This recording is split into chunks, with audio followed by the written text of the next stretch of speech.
All right. This time I get to have Shannon. Well, that was interesting. So I'm wondering if we should pick him up or move to another caller. What do you think, Shannon? I'm up for whatever. Let's do it. Yeah. Yeah, let's talk to Josh. Hi, Josh. You're live with Eric and Shannon Q. How are you doing? Who am I talking to? You're talking to Eric Murphy. And Shannon. Hi, Josh. Oh, hi, Shannon. Oh, hi, Josh. So, where were we? Hear from you. We were talking about common sense realism, how it's the ultimate defeater towards atheism. What is atheism?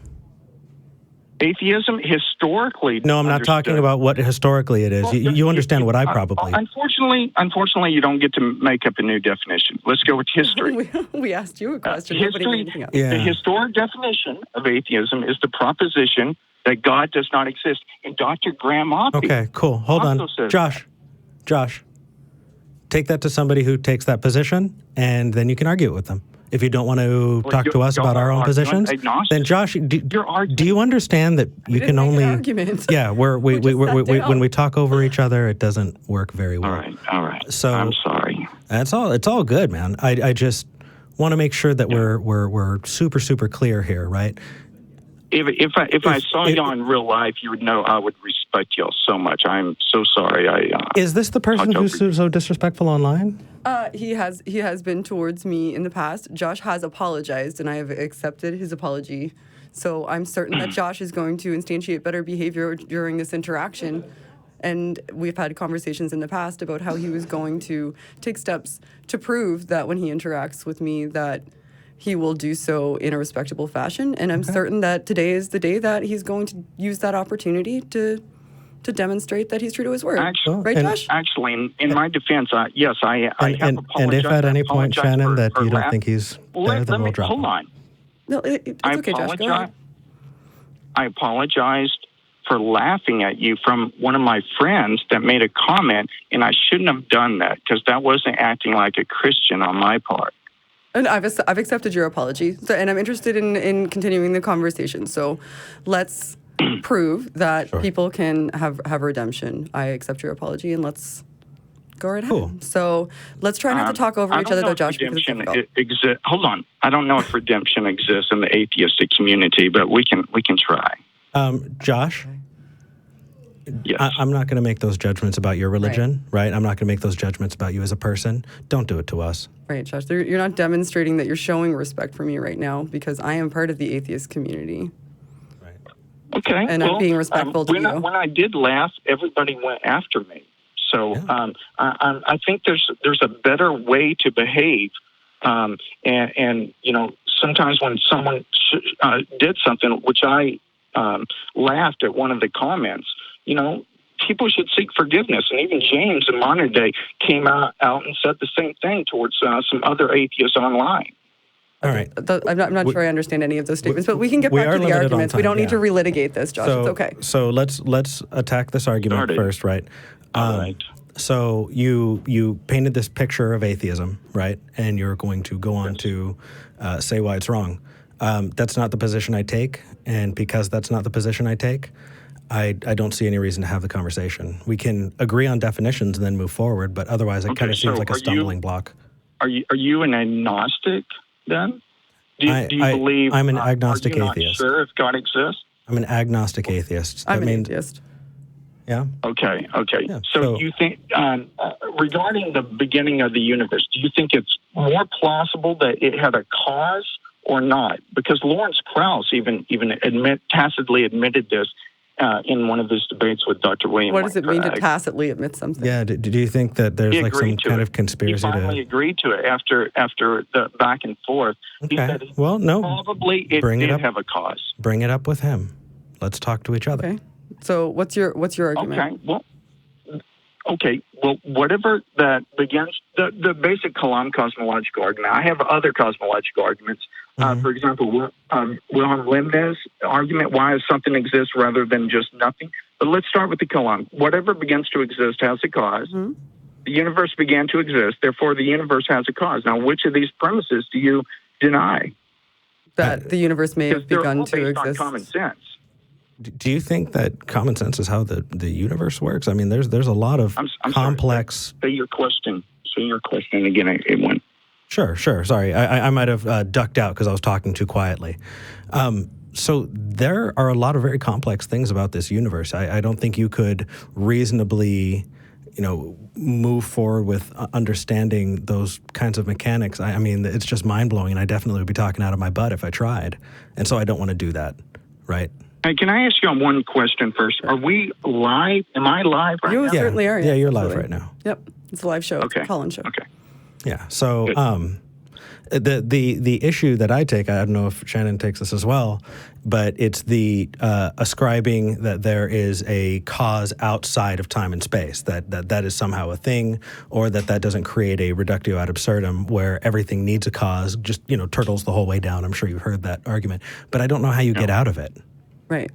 Well, I don't think God is outside of time right now. I think God is timeless.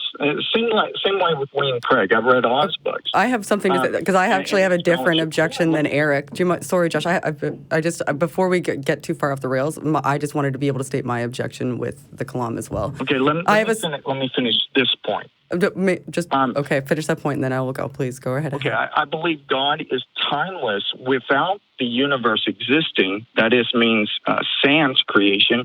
And in time subsequent to creation. So if it's conceived in that way, God atemporal, then there is no contradiction. Right. It's more plausible than saying that the universe came into existence uncaused out of nothing. It seems you're refuting things that I haven't said because I haven't had the opportunity to state what my objection is. So what my objection is even if I accept all of your premises, that doesn't get me to God, that just gets me to cause. Oh, yeah, you're absolutely right. It's a cumulative case. And then you just rename cause God and then say not only is it God, but it's the God that I have in this particular book. Not at all. It's an inference based on the whole cumulative It's an inference. case. Hold on, because I debated Grandma P on what... You're talking to me now, though, not Grandma P. Okay. Yeah. Well, so address the things I said. Please. Let's see what Grandma P said. No.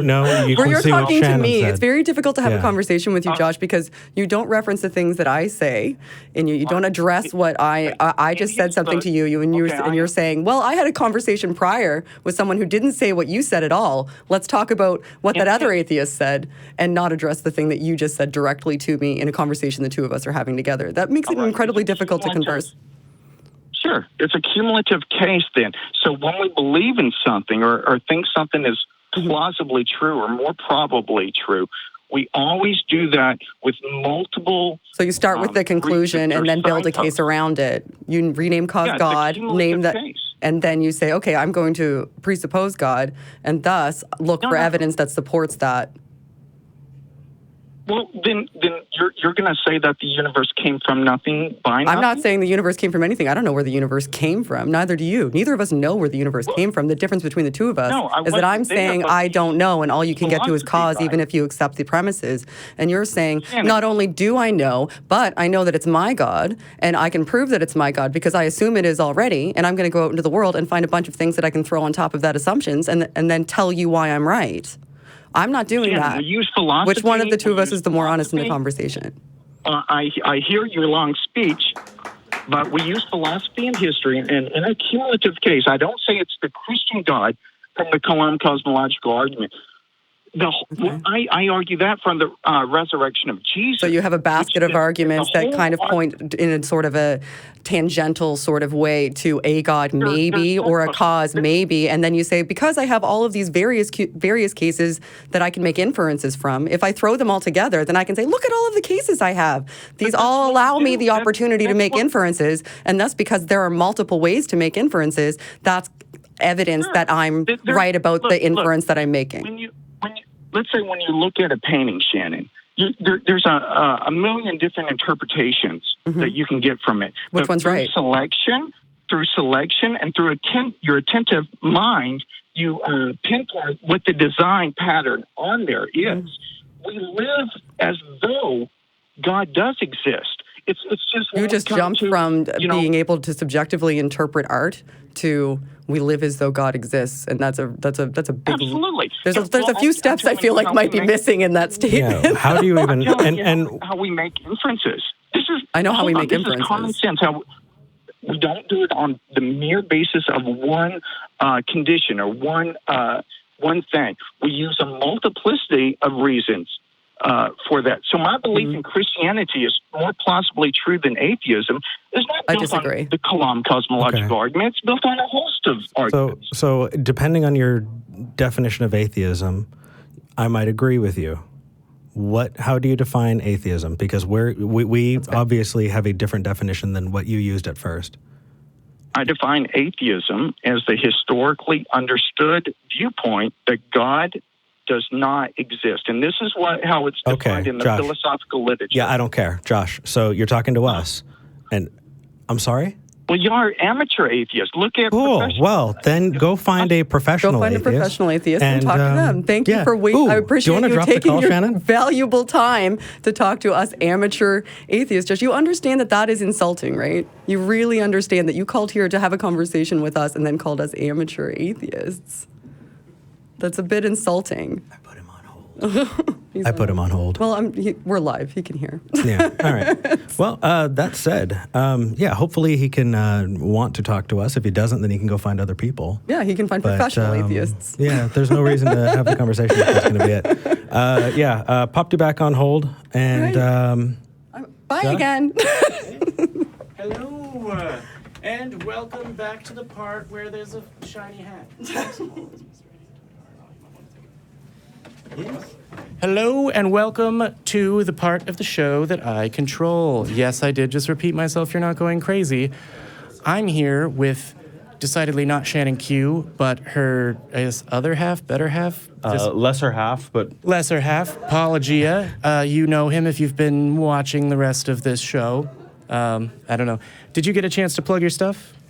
Plug my stuff? No, so my channel name is Apologia, and I'm a former Christian, and I talk about the claims of Christians because it's kind of a passion of mine. I'm only recently have left the faith. So congratulations. Christian arguments in particular, especially the Bible and young earth creationism are kind of my jam, yeah. Oh, okay. And which is why, it was great to have Ben call, because he's been in my videos, but on the other side, so... Yeah. Well, cool. So we have to take a quick second and announce our top 5 patrons. I'm not going to hit refresh, so get in next week with a giant donation, and here we go. Neil Bradley. Neil, you are a staple of the show. Keep going on, as are the next 4 magnificent